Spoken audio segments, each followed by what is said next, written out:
जय माता दी। मैं हूँ राधिका और आप सभी का आपके अपने YouTube चैनल किटकैट स्टोरीज पर बहुत बहुत स्वागत है। माँ भगवती की कृपा सदा सर्वदा आप सभी पर बनी रहे।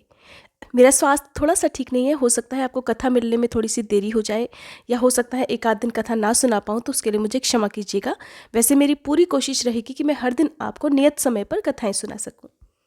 रसपान कीजिए आज की कथा का। व्यास जी कहते हैं कि सैनिकों की बात सुनकर महिषासुर के क्रोध की सीमा नहीं रही।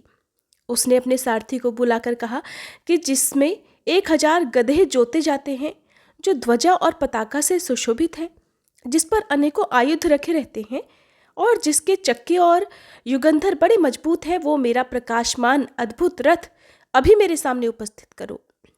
आज्ञा पाते ही सारथी तुरंत रथ लेकर आ गया और बोला, महाराज, मैं खूब सजाकर आपका रथ ले आया हूँ। ये बाहर दरवाजे पर खड़ा हुआ है और ये रथ सभी अस्त्र शस्त्रों से सुसज्जित है। उत्तम चांदनी से उसे छा दिया गया है। इसके बाद रथ आ गया। ये जानकर दानवराज महाबली महिषासुर मनुष्य का शरीर धारण करके युद्ध के मैदान में जाने के लिए तैयार हो गया।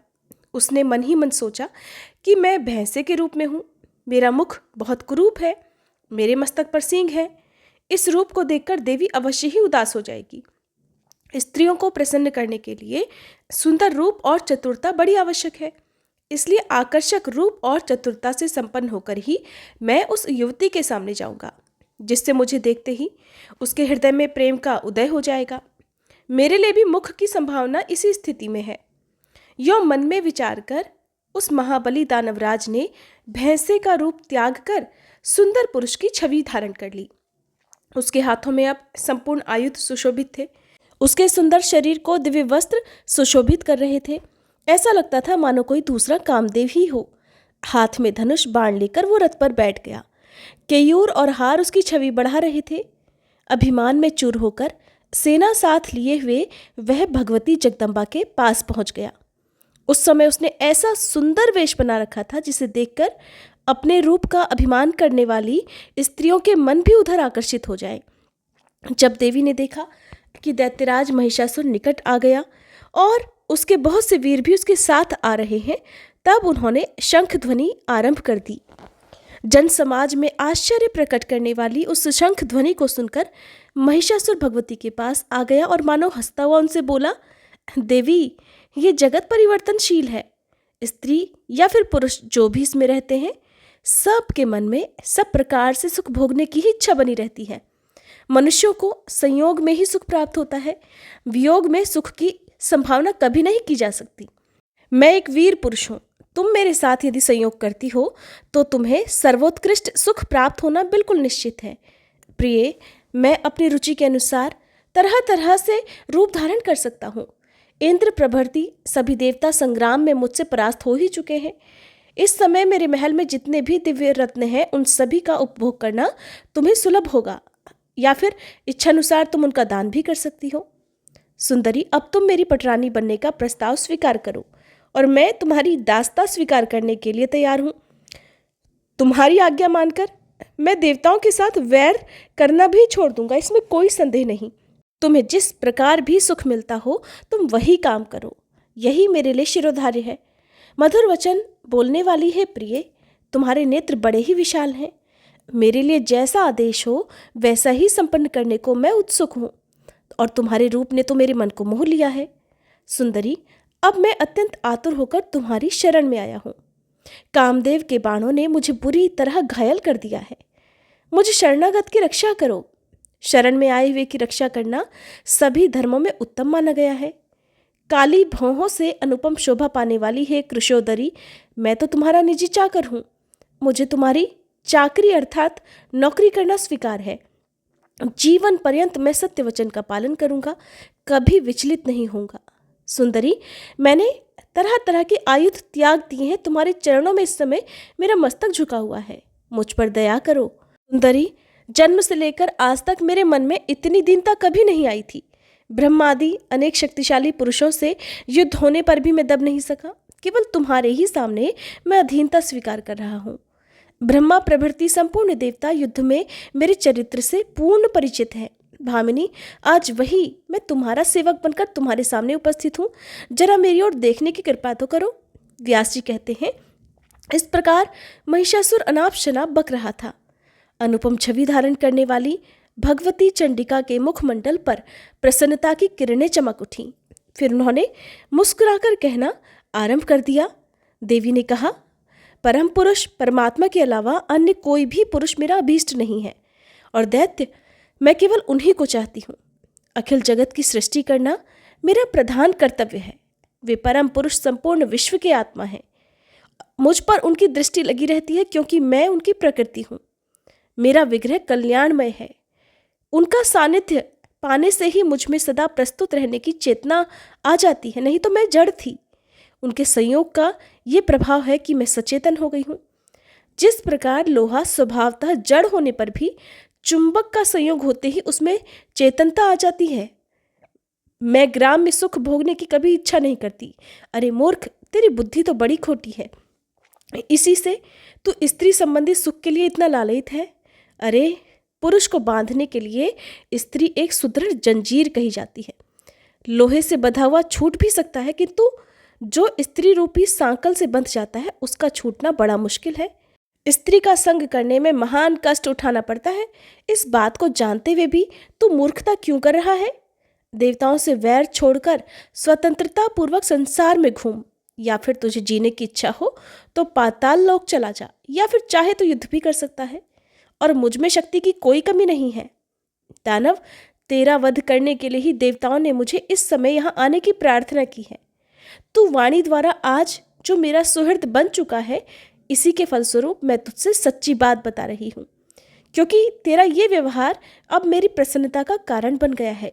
इसलिए तू जीते जी सुखपूर्वक यहाँ से चला जा। 7 पग चलने पर ही सज्जनों में मैत्री हो जाती है, इसलिए मैं तुझे जीवन दान दे रही हूँ। वीर, अगर तुझे मरना ही अभीष्ट है तो बड़े आनंद के साथ युद्ध कर। महाबाहो, मेरे हाथों तेरा वध होगा और इसमें किंचित मात्र भी संदेह नहीं है। व्यास जी कहते हैं, भगवती जगदम्बा की ये बात सुनकर काम से मोहित हुए महिषासुर ने मधुर वाणी में फिर से मीठी बातें कहनी शुरू कर दी कि हे प्रसन्न वदने, तुम पर आघात करने में मुझे डर लगता है, क्योंकि तुम नारी हो। तुम्हारे सभी अंग अत्यंत सुंदर और सुकोमल हैं। इन्हें देखकर मनुष्य का मन तो मुग्ध हो जाता है। तुम्हारे इस रूप पर विष्णु, शंकर और लोकपाल प्रभृति प्रायः सभी निछावर हो चुके हैं। कमल लोचने, तब फिर क्या तुम्हारे साथ युद्ध करना मेरे लिए उचित होगा? सुंदरी, अगर तुम्हें अच्छा लगे तो मेरी सहधर्मिणी बनकर उपासना में तत्पर हो जाओ, या फिर जहां से आने का कष्ट किया है उसी देश में इच्छानुसार वापस जा सकती हो। मैं तुम पर अस्त्र शस्त्र नहीं उठाऊंगा, क्योंकि तुम मेरे साथ मैत्री कर चुकी हो। मैंने हित भरी कल्याण की बातें कही हैं, इसलिए आनंद पूर्वक चले जाने में ही तुम्हारी भलाई है। ऐसी मृगनयनी स्त्री को मार देने में मेरी बिल्कुल भी शोभा नहीं होगी। स्त्री, बालक या फिर ब्राह्मण की हत्या के लिए प्रायश्चित भी कोई विधान नहीं है। इसलिए वरानने, आज मैं तुम्हें लेकर घर चलने का विचार कर रहा हूँ। अगर मैं तुम्हारे साथ बल प्रयोग करता हूँ तो इससे किसी उत्तम फल की संभावना नहीं दिखती, क्योंकि वैसी स्थिति में भोग सुख का अवसर भला कैसे मिल सकता है? सुकेशी, यही कारण है कि मैं नम्र होकर प्रार्थना पूर्वक तुमसे बातें कर रहा हूँ। प्रिया के मुख कमल से वंचित रहने पर पुरुष के लिए अन्य कोई भी सुख का साधन नहीं है। ऐसे ही पुरुष के बिना स्त्रियों के लिए भी समझना चाहिए। संयोग में ही सुख की अनुभूति होती है। तुम सुंदरी स्त्री हो, संपूर्ण आभूषण तुम्हारी छवि बढ़ा रहे हैं। तुम में चतुरता का अभाव कैसे हो गया, जिसके परिणाम स्वरूप तुम मेरी स्वामिनी बनना अस्वीकार कर रही हो? किसने तुम्हें भोगों से सदा वंचित रहने वाला यह उपदेश दिया है? मधुर बोलने वाली है प्रिय, किसी शत्रु ने तुम्हें ठग लिया है। इसी से संप्रति तुम्हारी ऐसी बुद्धि हो गई है। पता नहीं इस समय मूर्ख कामदेव कहाँ चला गया है, जो अपने सुकोमल 5 बाणों से तुम्हें व्यथित नहीं कर पा रहा। पीछे पछताना पड़ेगा। सुंदरी, तुम्हारी भी मंदोदरी जैसी ही दशा होगी। उसे परम सुंदर अनुकूल नरेश पति रूप में प्राप्त हो रहा था, किंतु उसने उसको अस्वीकार कर दिया। फिर जब मंदोदरी का अंतःकरण काम मोह से व्याप्त हो गया, तब उसे एक प्रचंड मूर्ख की स्त्री बनना पड़ा। व्यास जी कहते हैं, भगवती जगदम्बा ने महिषासुर की बात सुनकर उससे पूछा कि मंदोदरी नाम वाली वह स्त्री कौन थी? वो कौन राजा था जिसने उसे त्याग दिया और वह कौन सा मूर्ख राजा था जिसकी फिर वह पत्नी बन गई। उस स्त्री को पुनः किस प्रकार दुख भोगने पड़े, जरा ये कथा विस्तार पूर्वक मुझसे तो कहो। तब महिषासुर कहने लगा कि धरातल पर सिंघल नाम से प्रसिद्ध एक देश है।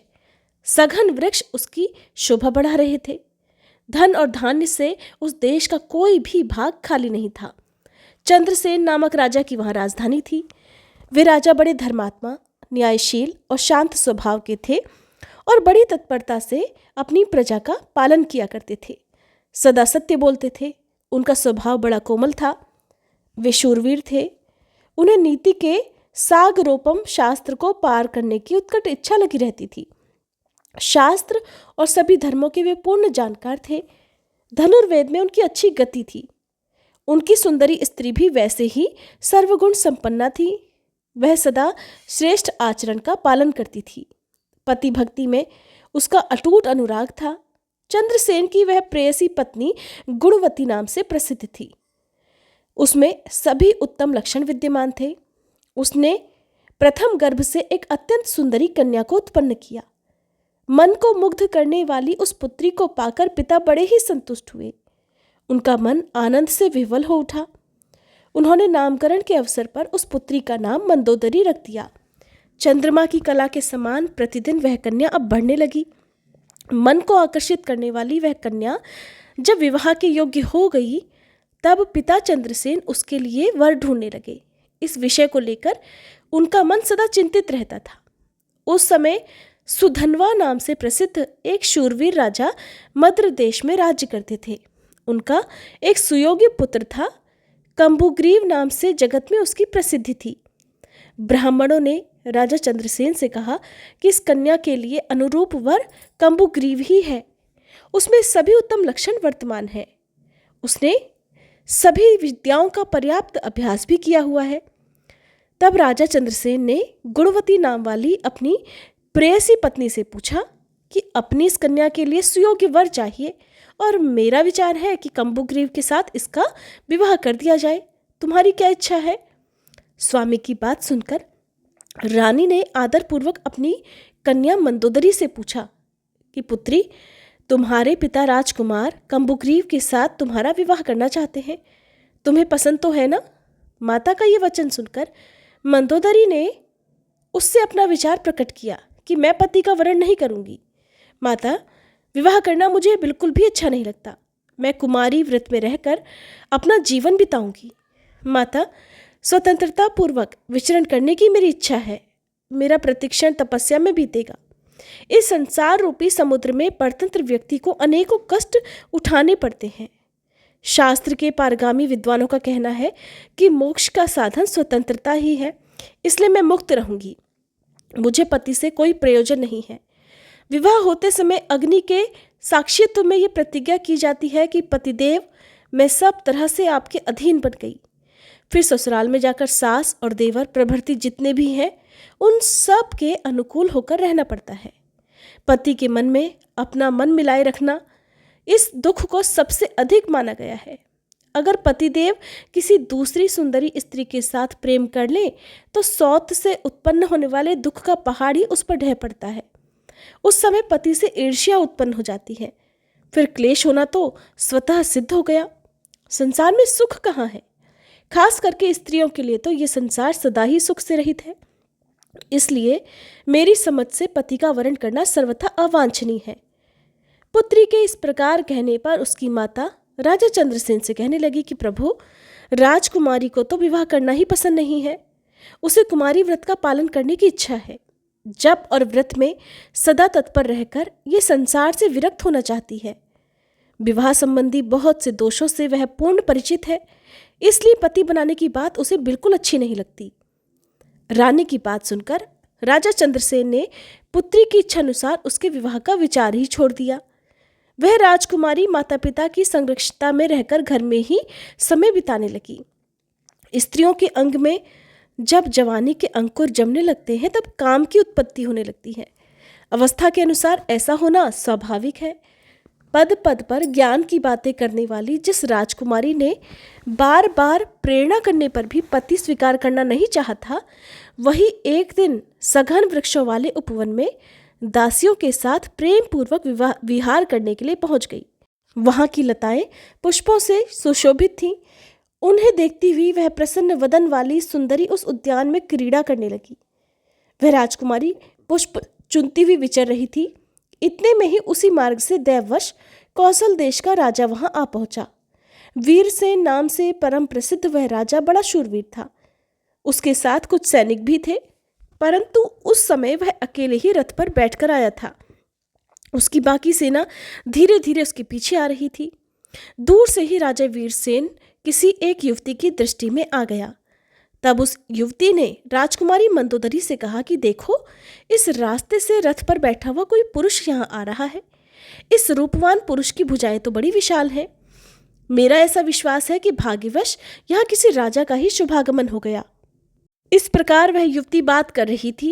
इतने में ही कौशल नरेश वीरसेन निकट आ गया। राजकुमारी मंदोदरी को देखकर उसके आश्चर्य की सीमा नहीं रही। तुरंत वह रथ से नीचे उतर आया और दासी से बोला कि बड़ी बड़ी आंख वाली ये बालिका कौन है और किसकी पुत्री है?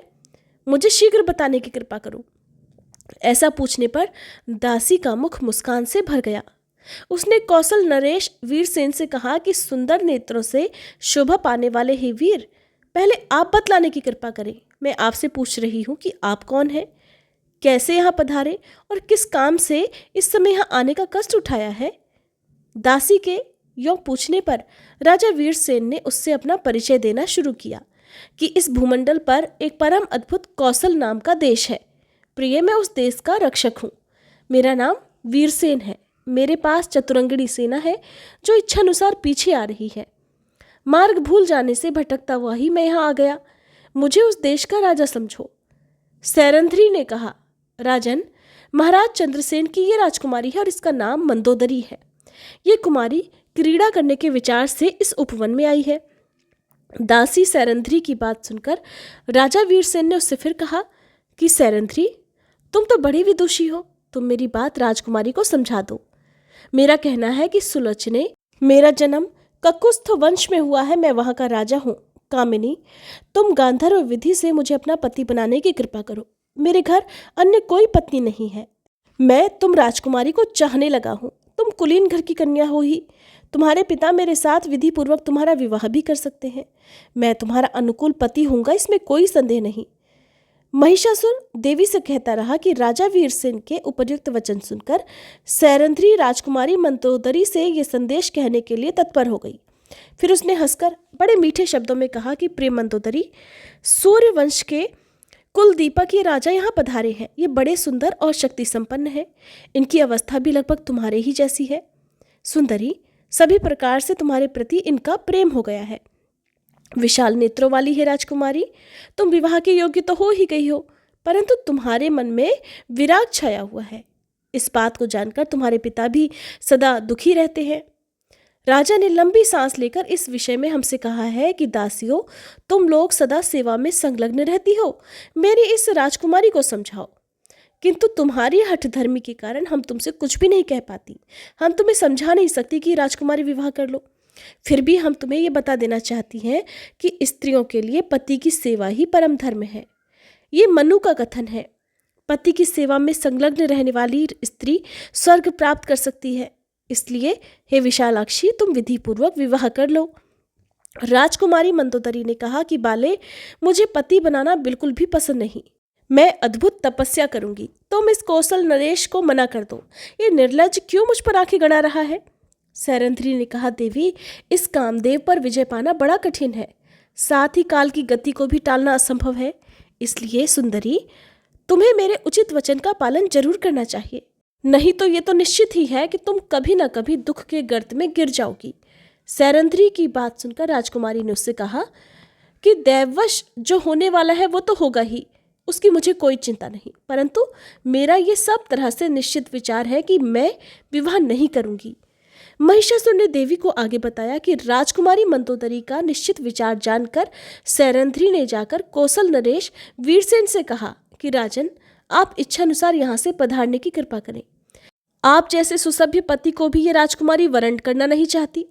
दासी की बात सुनकर राजा वीरसेन के मुख पर उदासी छा गई।